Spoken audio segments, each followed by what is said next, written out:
seen the devastation here, and from what we've gathered so far, the likelihood is that you have illegal miners toying with explosives around this place.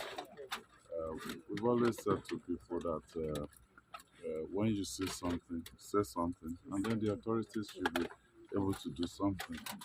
Um, this is quite unfortunate.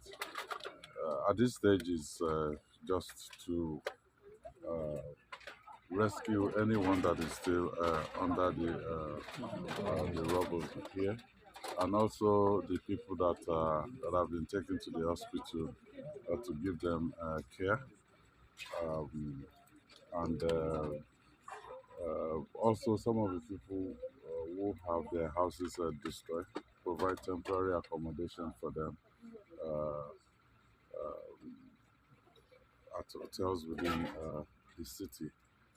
And then in the morning, we definitely will continue the investigation.